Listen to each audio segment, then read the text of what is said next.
Right now, as you're listening to this, you're doing something extraordinary. You're paying attention. But here's the terrifying truth. Most people spend their entire lives asleep, even when they think they're awake. This is the story of Sarah, a marketing executive who discovered she had been living her entire life on autopilot. And more importantly, this is the story of how an ancient method developed by philosopher George Gurdjieff changed everything. Sarah used to think she was in control of her life. She had a routine, a career, relationships. But looking back, she realized she was like a sleepwalker moving through her days without truly experiencing them. It started on a Tuesday morning. Sarah was rushing to catch the subway, coffee in one hand, phone in the other, mentally rehearsing her presentation for the third time. She stepped onto the train and found herself face to face with an elderly man who seemed different from everyone else. While other passengers stared at screens or dozed off, his eyes were impossibly alert, observing everything with an intensity that made Sarah uncomfortable. The man noticed her staring and smiled gently. "You're asleep," he said quietly. Sarah laughed nervously. "Excuse me? I'm clearly awake. I'm on my way to work." "Your body is awake," the man replied. "But you, the real you, you're sleeping. When did you last taste your coffee? When did you last notice the weight of your feet on the ground? When did you last hear the actual sound of your own breathing?" Sarah wanted to dismiss him as crazy, but something about his words struck her. She couldn't remember tasting her coffee. She couldn't remember the last time she had truly paid attention to anything beyond her endless mental chatter about deadlines and to-do lists. The man introduced himself as Marcus, a student of something called the Fourth Way, the psychological and spiritual method developed by George Ivanovich Gurdjieff in the early 20th century. Gurdjieff taught that human beings live in a state of sleep, Marcus explained as the train moved through the tunnel. "We think we're conscious, but we're really just machines responding to stimuli. We have the potential to wake up, but it requires specific work on ourselves." Sarah found herself drawn into conversation with this stranger. Marcus explained that according to Gurdjieff, humans exist on different levels of consciousness. Most people spend their lives in what he called identification, completely absorbed in their thoughts, emotions, and immediate surroundings without any higher awareness. "Think about your morning routine," Marcus said. "Did you choose to brush your teeth, or did your body just do it automatically? Did you decide what thoughts to think, or did they just happen to you? Most of what we call living is actually just mechanical responding." Sarah's presentation that day went terribly.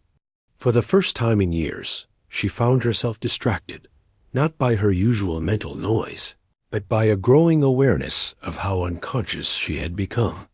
She watched herself getting frustrated, noticed how her anger seemed to arise by itself, observed how she fell into the same patterns of blame and self-criticism that had been running her life for decades.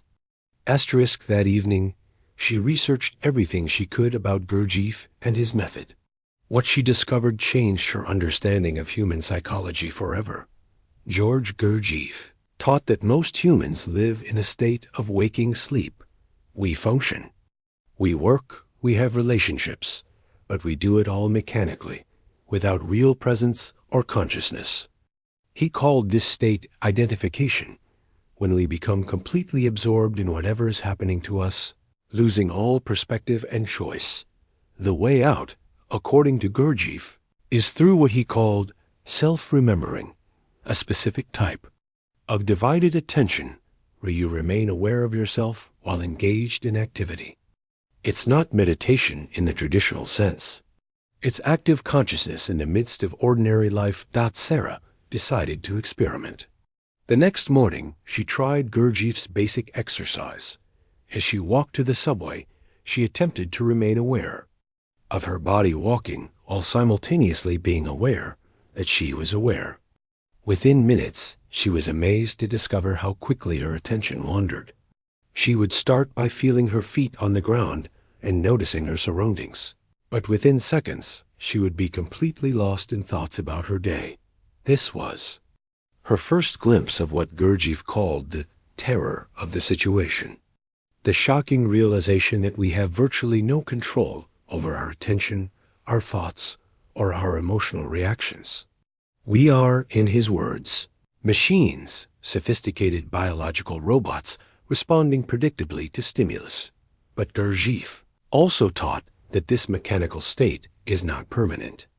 Through specific practices and sustained effort, human beings can develop higher levels of consciousness and genuine choice. Over the following weeks, Sarah began implementing what she learned were the core elements of Gurdjieff's method. The first element was self-observation without judgment. Instead of trying to change her behavior, Sarah simply began noticing her mechanical patterns. She observed how she always checked her phone when feeling anxious. She noticed how certain people triggered specific emotional reactions. She watched how her mind created stories and dramas about simple events. The second element was the practice of stopping. Throughout her day, Sarah would randomly stop whatever she was doing and ask herself, "Where am I right now? What am I feeling? What am I thinking?" This simple practice began to interrupt the flow of mechanical living. The third element was what Gurdjieff called conscious suffering, the willingness to experience discomfort without immediately trying to escape or fix it. When Sarah felt anxious, instead of reaching for her phone or coffee or calling a friend to complain, she would simply feel the anxiety fully, observing its texture and quality without resistance. The fourth element was working with what Gurdjieff called the three centers, the intellectual, emotional, and physical aspects of human experience.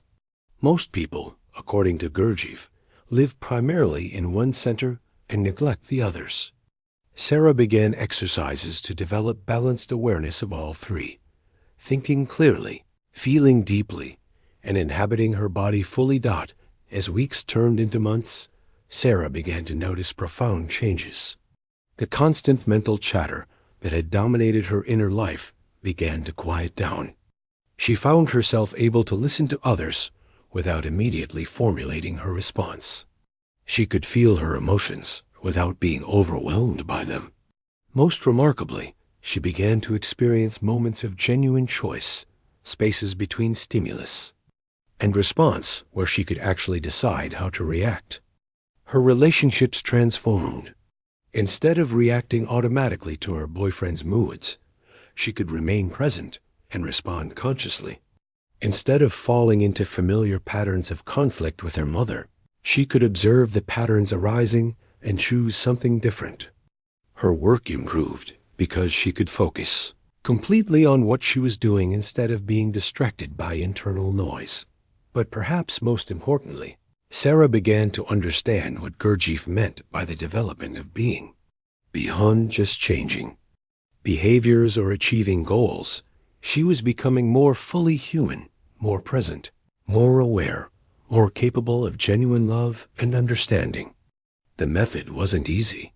Gurdjieff warned that the work of awakening requires what he called voluntary suffering, the willingness to give up comfortable illusions and face the truth about our mechanical nature. Sarah had to confront how much of her life had been spent in unconscious reaction, how many opportunities for real living she had missed while sleepwalking through her days. There were moments of what Gurdjieff called higher emotional states, experiences of profound connection to something larger than her ordinary personality. These weren't mystical experiences in the conventional sense, but moments of such complete presence and awareness that the normal boundaries of self seemed to dissolve. Sarah learned that according to Gurdjieff, these higher states represent humanity's birthright, levels of consciousness that become available when we stop living mechanically and begin the work of conscious development. The most practical breakthrough came when Sarah realized that awakening doesn't happen in some special spiritual context.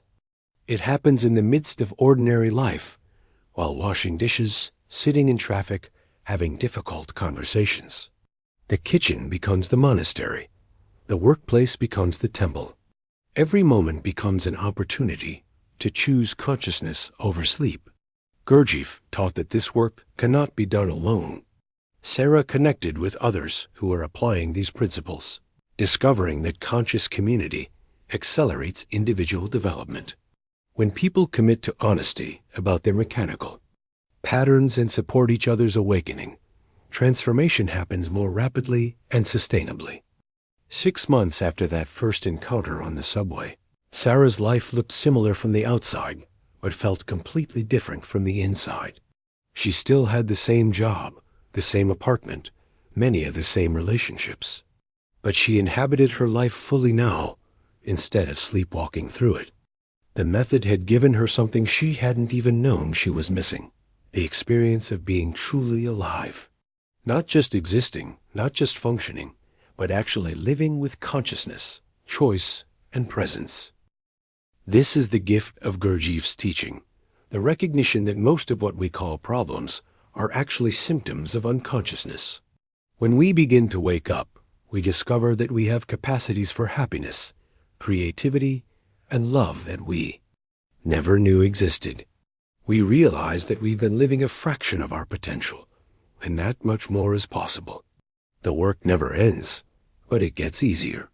Once you taste what it means to be truly awake, returning to mechanical sleep becomes increasingly uncomfortable.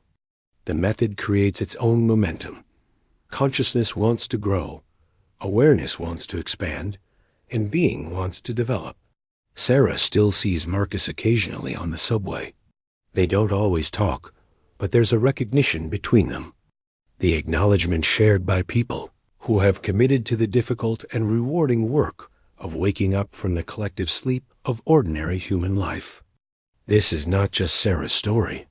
This is the potential that exists within every human being who chooses to stop living on autopilot and begins the extraordinary journey of conscious living.